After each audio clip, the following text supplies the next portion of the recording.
నమస్కారం అందరికీ. ఇప్పుడు మనము చాప్టర్ 9లో short answer questions important questions ఏమున్నాయో చూద్దాము. Explain the provisions of gentlemen's agreement. Gentlemen అగ్రిమెంట్స్వి ఏవైతే ప్రొవిజన్స్ ఉన్నాయో అవి ఎక్స్ప్లెయిన్ చేయమంటున్నారు. So in order to clear the doubts among the people of Telangana that the Vishalandhra may obstruct their interest, the gentleman's agreement took place. అంటే ఇది ఎందుకు form అయిందంట, Telangana పీపుల్వి doubts clear చేయడానికి ఈ అగ్రిమెంట్ని అంటే జెంటిల్మెన్ అగ్రిమెంట్ అనేది ఫామ్ అయిందంట.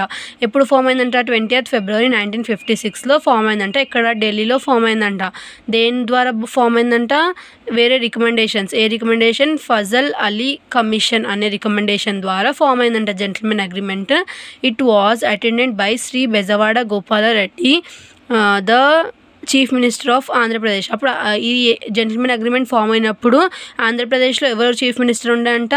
బెజవాడ గోపాలరెడ్డి ఉండే అంట. ఇంకా అతని కొలీగ్స్ ఎవరు ఉండే అంట? సర్వసి నీలం సంజీవారెడ్డి, గౌతు లంచన్న, లూయి సత్యనారాయణ రాజు ఫ్రమ్ ఆంధ్ర రీజన్. వీళ్ళందరూ ఈ ఎవరైతే చీఫ్ మినిస్టర్ ఉన్నారో వాళ్ళ కొలీగ్స్ అంట. తర్వాత Shri Burugula Ramakrishna Rao, then chief minister of Hyderabad state chief minister ఎవరంట? బురుగుల రామకృష్ణరావు అనే వ్యక్తి ఉండే అంట. అతని కొలీగ్స్ ఎవరు ఉండే అంట? రంగారెడ్డి, చెన్నారెడ్డి, నరసింగరావు అనే వ్యక్తులు ఇతను కొలీగ్స్ ఉండే అంట హైదరాబాద్ స్టేట్ నుంచి. తర్వాత ప్రొవిజన్స్ ఏంటివి జెంటిల్మెన్ అగ్రిమెంట్వి? The Telangana regional committee shall be created. తెలంగాణకి సపరేట్ రీజనల్ కమిటీ అనేది క్రియేట్ అవ్వబడుతుంది అని చెప్పి ప్రొవిజన్ ఉండే అంటే ఇందులో. ఇంకేంటిది? Telangana regional committee is empowered to look into development, economic planning and educational, public health. ఇవన్నీ ఏదైతే పబ్లిక్ హెల్త్ ఉందో, ఎడ్యుకేషన్ ఉందో ఇవన్నీ కూడా డెవలప్ అవుతాయి అంటే తెలంగాణ స్టేట్లో. తర్వాత ముల్కీ రూల్స్ అంటే ఏంటంటే ఎవరైతే 12 years వరకు అంటే 12 years వరకు తెలంగాణలో ఉన్నారో వాళ్ళకి అన్ని రైట్స్ ఉంటాయి. అంటే తెలంగాణలో ఎవరైతే 12 years వరకు ఉన్నారో వాళ్ళు ముల్కీ రూల్స్లో వస్తారు, అంటే దాని రిలేటెడ్లో వస్తారు. Mulki rules was made qualification for admission into educational institutions and recruitment for services. ఇప్పుడు ఎవరైతే తెలంగాణలో ఉద్యోగాలు చేయబోతున్నారో వాళ్ళలో ఎవరిని ఎక్కువ ప్రిఫర్ చేస్తారంట? 12 years నుంచి ఎవరైతే తెలంగాణలో ఉన్నారో వాళ్ళని ఎక్కువగా ప్రిఫర్ చేస్తారంట. Chief minister shall be from one region and deputy chief minister shall be from another reason.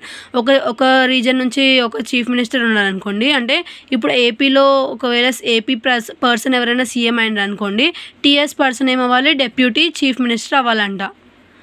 లేదు ఒకవేళ టీఎస్ పర్సన్ సీఎం అయితే ఏపీ పర్సన్ ఏమవ్వాలి? డెప్యూటీ చీఫ్ మినిస్టర్ అవ్వాలంట. సో ఆ రూల్ ఉందంట జెంటిల్మెన్ అగ్రిమెంట్లో. తర్వాత cabinet shall consist 60:40 proportion from Andhra and Telangana. ఒకవేళ 60 ఆంధ్ర నుంచి ఉంటే 40 తెలంగాణ నుంచి ఉండాలి. ఒకవేళ 60 తెలంగాణ నుంచి ఉంటే ఆంధ్ర నుంచి 40 ఉండాలి. సో ఇట్లా ప్రపోర్షన్ ఉందంట, అది ఉండాలని చెప్పి జెంటిల్మెన్ అగ్రిమెంట్ చెప్పిందంట. తర్వాత 2 out of 5 portfolio shall be given to Telangana people. అంటే 5లో నుంచి 2% అవకాశాలు అన్నీ తెలంగాణ వాళ్ళకు దక్కాలి అని చెప్పి చెప్పిందంట ఈ అగ్రిమెంట్. తర్వాత right a note on Telangana agitation. మనకి తెలంగాణ ఎప్పుడు వచ్చిందంట? 2 June 2014లో వచ్చిందంట. అది రావడానికి ఏమేమి అయినాయి అని చెప్పి చెప్పినారు. నాన్ ఇంప్లిమెంటేషన్ అంటే తెలంగాణ వాళ్ళకి ప్రాపర్గా సేఫ్ గార్డ్ చేయాలి, అంటే ఏం ఇంప్లిమెంటేషన్స్ చేయలే మన రైట్స్, మనకి ఏం చేయలే ఆంధ్ర వాళ్ళు, అందుకే మనం తెలంగాణ తెచ్చుకున్నామంట. ఇంకేం చేయలేరంట? అందరూ ఆంధ్ర నుంచే సీఎంస్ అవుతున్నారంట, తెలంగాణ వాళ్ళని ఎలక్ట్ చేస్తలేరంట సీఎంగా, అందుకే తెలంగాణ కావాలని చెప్పి ఫైట్ చేస్తున్నారంట. తర్వాత యాజ్ స్టేటెడ్ ఇన్ జెంటిల్మెన్ అగ్రిమెంట్లో ఉంది కదా డెప్యూటీ చీఫ్ మినిస్టర్ పదవి తెలంగాణ వాళ్ళకి ఇవ్వాలని చెప్పి, కానీ ఇవ్వలేదంట. తర్వాత కొంతమంది తెలంగాణ పీపుల్కి నచ్చలేదంట, వాళ్ళ ఎవరైతే రూల్ చేస్తున్నారో ఆంధ్ర వాళ్ళు, వాళ్ళ పద్ధతి నచ్చలేదంట.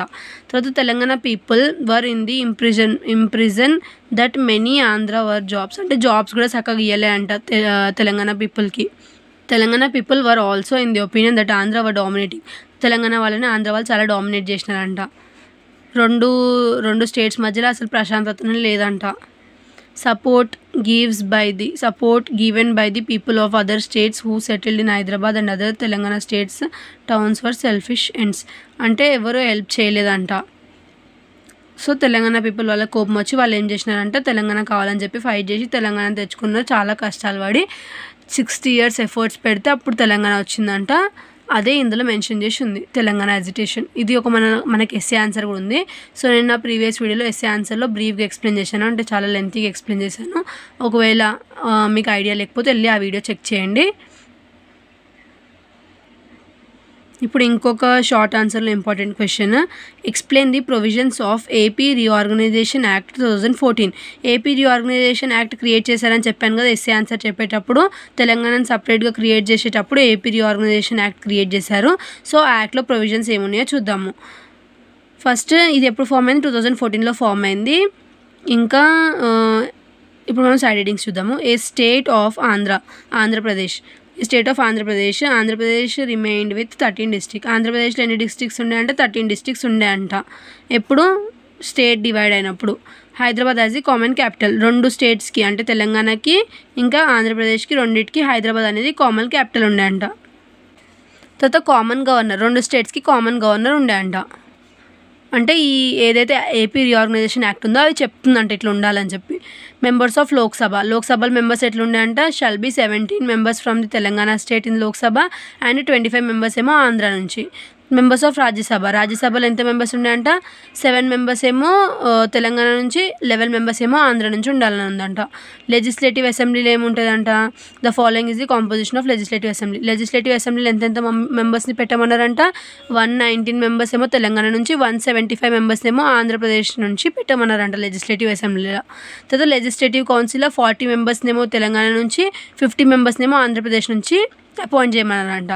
తర్వాత అదర్ ప్రొవిజన్స్ ఏమున్నాయంట, AP reorganisation act has provided various other provisions. ఏమని ప్రొవైడ్ చేసినంట, separate high courts, provisions for SC STs, ఇంకా డిస్ట్రిబ్యూషన్ ఆఫ్ రెవెన్యూస్ కూడా ఈ యాక్ట్ ప్రొవైడ్ చేసిందంట. తర్వాత ఇంకొక క్వశ్చన్,